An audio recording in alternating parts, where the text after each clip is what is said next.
What's up, YouTube? It's Chris from Dullah here, and I got a good story for you guys today. If you like the level of planning and thought that went behind me meeting Shannon and asking her to be my girlfriend, you're really gonna like this story, because today I'm gonna tell you guys how I proposed. Stay tuned.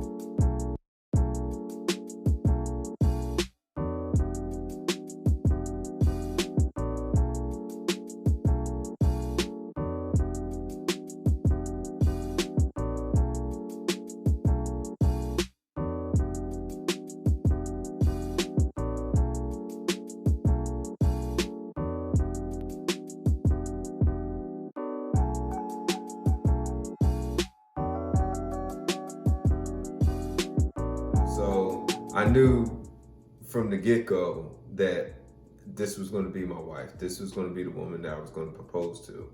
And she knew that when I proposed, she was going to say yes. So that was understood. That was understood in our relationship from the moment that I dropped her damn cell phone from the roller coaster. So we just knew. We just knew.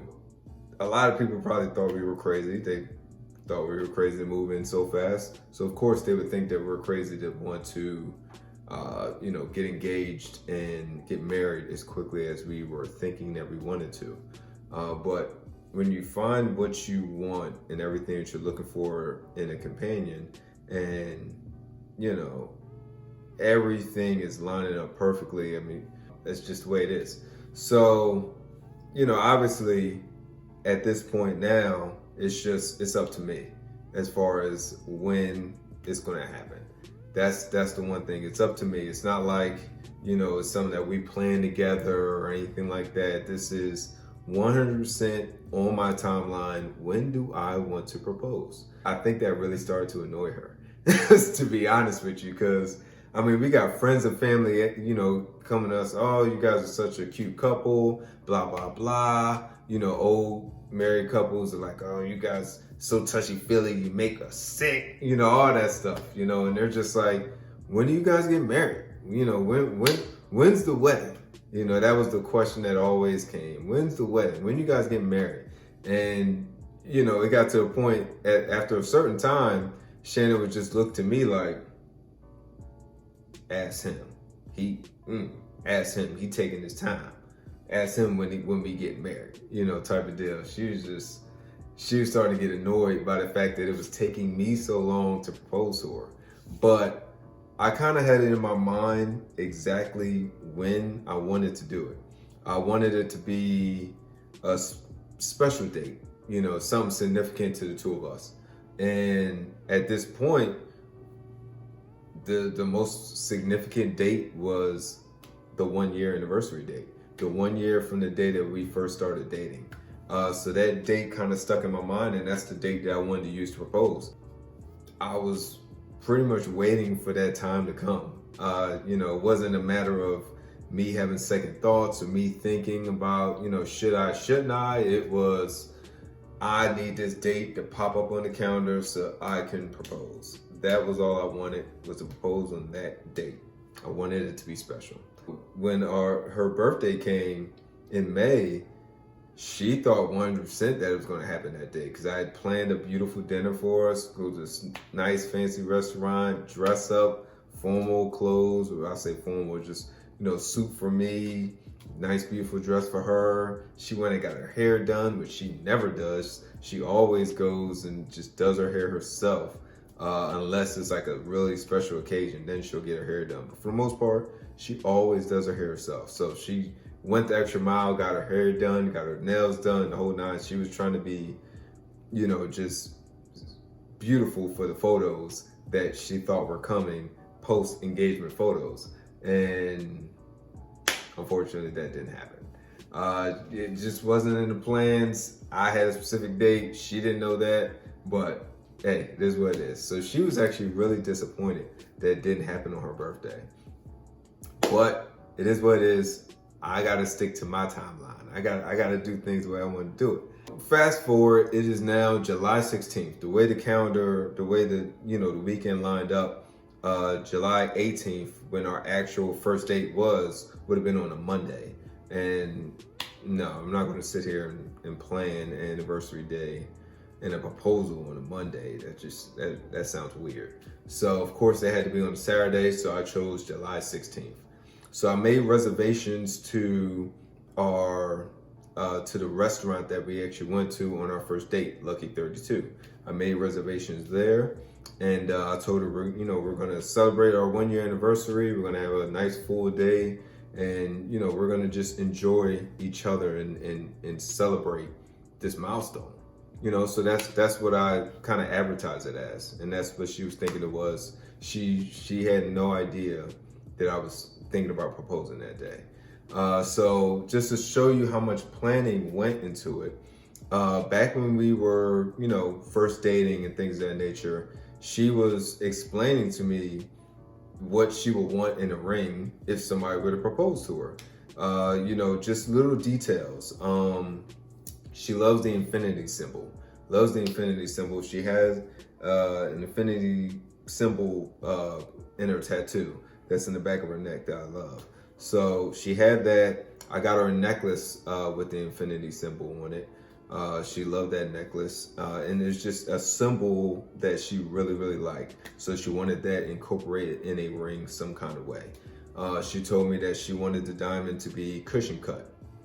So I made sure everything that she told me about the ring that she would one day get, or one day want, I literally took down the notes on my phone. I took down the notes, everything that she said she wanted.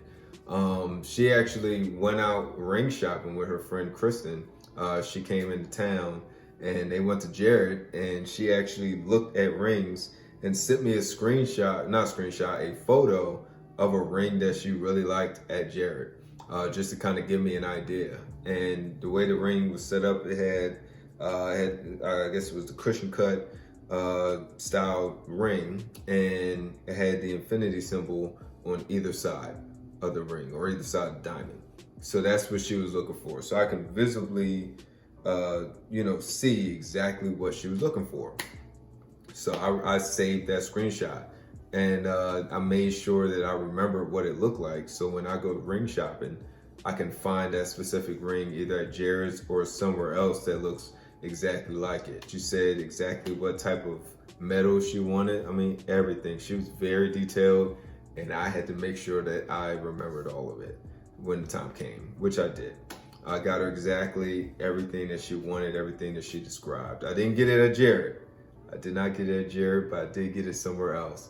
And it was exactly the same thing, exactly the same ring. I got everything that she wanted as far as the ring. So the ring was taken care of. Got the ring. I knew she would love it when she got it. The only problem is I forgot to write down the ring size. I completely forgot. And it's not like you can ask, like, what? Hey, what's your ring size again? You can't do that, because then the surprise is gone. Surprise is gone. She knows that you're buying a ring. So now, anytime you take her out to dinner, that girl prepared to get proposed to. There's gonna be no surprise, and that's no fun. So I couldn't ask. So I just had to just leave the ring the way it was when I purchased it, and which was like 5.5, size 5.5. And I knew that was wrong. I knew that was too big, but I didn't want to shrink it and make it too small to where she couldn't even put it on her finger. So I thought it's better to be bigger than too small. That's what she said. Or he said. So I'm saying I'll just leave the ring at the size that it is. No big deal. Keep it that way. So now that I have the ring, now I have to figure out, how am I going to present it? How am I going to get in a position to where I can whip this bad boy out and propose? So the day that I was planning, I was going to be with her from start to finish. And obviously it's summertime. So the clothes are going to be, it's not like I'm wearing a jacket where I can put the ring in the ring box in my jacket, or, have space in my jeans to where I can put it in there. There was no space in my jeans to fit anything like that.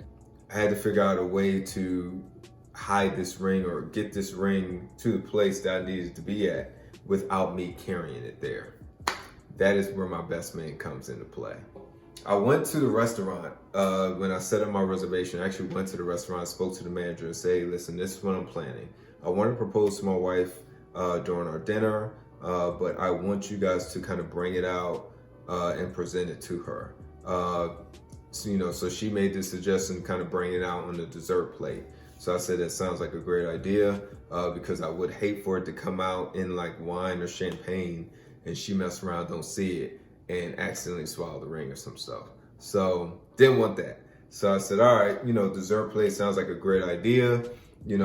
Right, like, will you marry me on it? We worked through the ideas, and she said great. So I told her I was going to have my friend drop off the ring the day of the proposal, and just make sure that everything is set up. So when we get there, I don't have to say anything to them. It's just understood, bring that ring out for dessert and we're gonna make it happen. So she was 100% down. I don't remember her name, I wish I did. Thank you for helping me out and making that day special, if you ever somehow stumble upon this video. Now I got everything set up with the restaurant to present the ring. Now I need to find a way to get it to the restaurant without me taking it there. That's when obviously my best man comes into play. That's Dion. Shout out to Dion if you're watching. So Dion had a really important job in this whole process.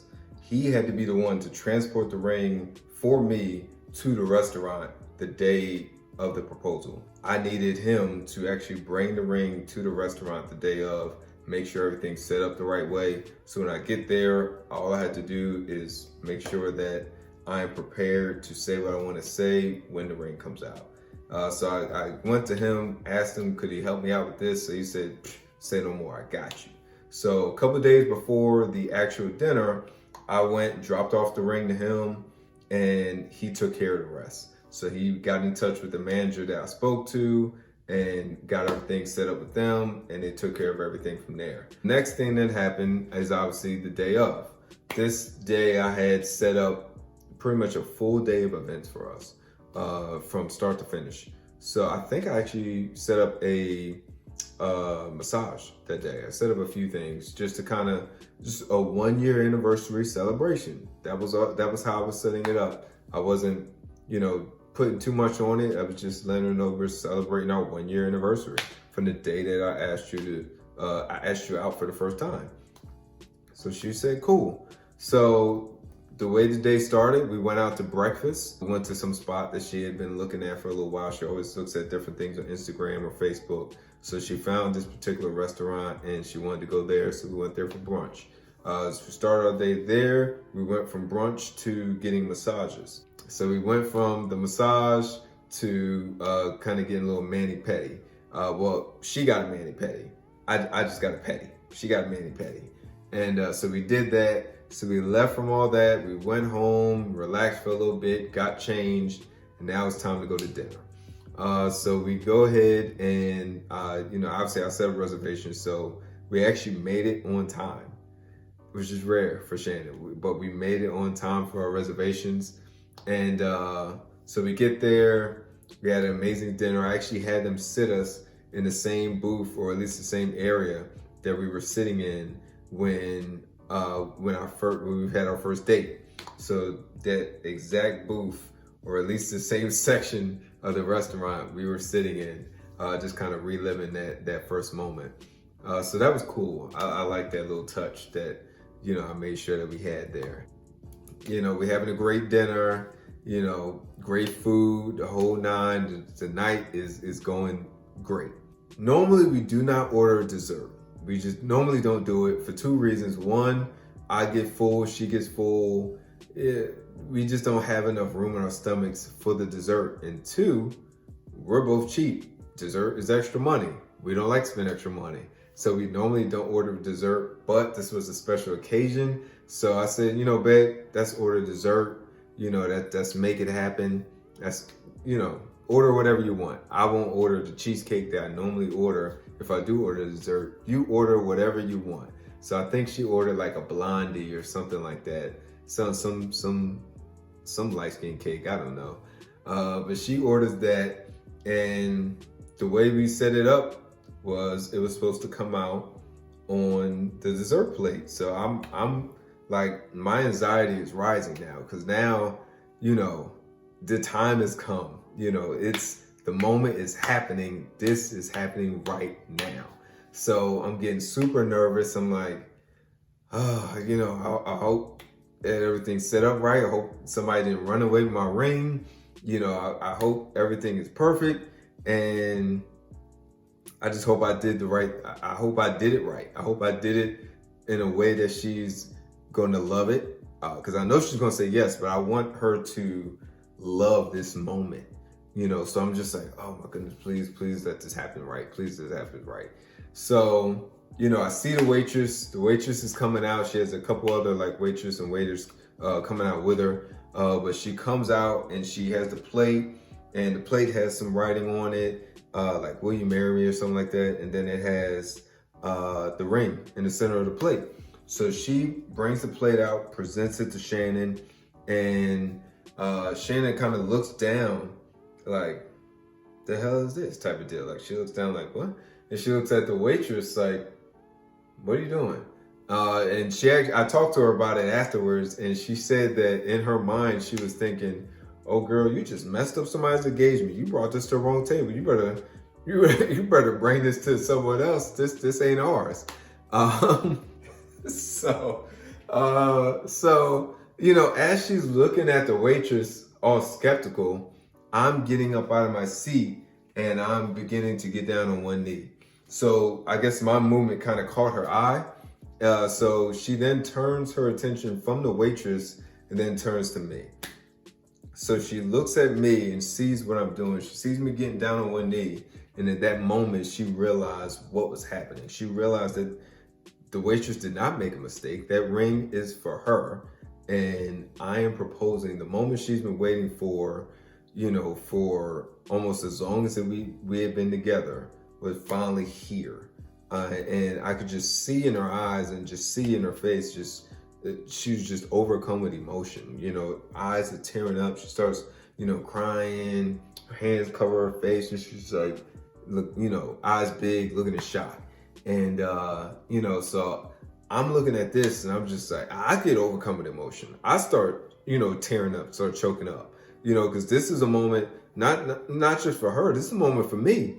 This is something that I've been waiting for my entire life, you know? So this is a big deal for me as well. So, you know, this moment is happening and I'm like super nervous, and I start to forget the little speech that I had planned for myself. Because you know, when people propose, they normally say a little speech before they say, will you marry me? That's, you know, it's just typical what people do. So I had my speech planned. You know, I'm practicing in the mirror. I'm saying it over and over and over and over and over again.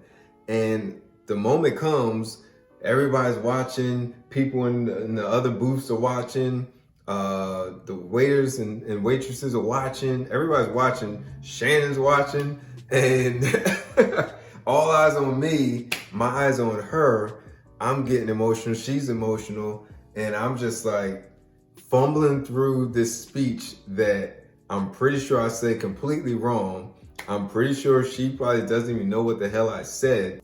But I finally get to the point when I ask her the question, pop that magical question, will you marry me? And, you know, she finally, you know, kind of is able to calm down enough to say yes. Or I think she actually just shook her head. So, you know, that's a yes. So I grab her hand, put the ring on her finger, jump up, give her a big hug and a kiss, and just embrace my future wife, embrace my fiance for the first time, and give her a kiss. Everybody kind of in the restaurant stood up and clapped and cheered, and it was, you know, real cool. It was really nice. You know, one couple came over after we sat down and said congratulations, you know, the whole thing. We sat down, we took some photos, and the one thing, my biggest regret from that night, everything happened perfectly the way I wanted, and she loved everything about it. But the one biggest regret that I have is that I didn't have anybody record it. I didn't ask like a waiter or waitress to record it for us and send it to me later. So that's the one thing I regret, because I would love to look back at that night and see just how it happened again and see if it's exactly how I remember it. But I didn't do that, so everything just has to stay up here. So the next day we went out for brunch, took some more photos, sent them over to friends and family just to let them know, hey, you know, we're engaged now. You know, we had to make that special Instagram post to let the world know. But that's it. That is how I set up the engagement. That's how I set up the proposal and all the plan that went into it. So if you like this video, please comment below. Let me know what you think about it. Please like, share, subscribe, and hit that bell notification because I'm gonna keep pushing out these videos on a weekly basis. So you don't want to miss when the next video comes out.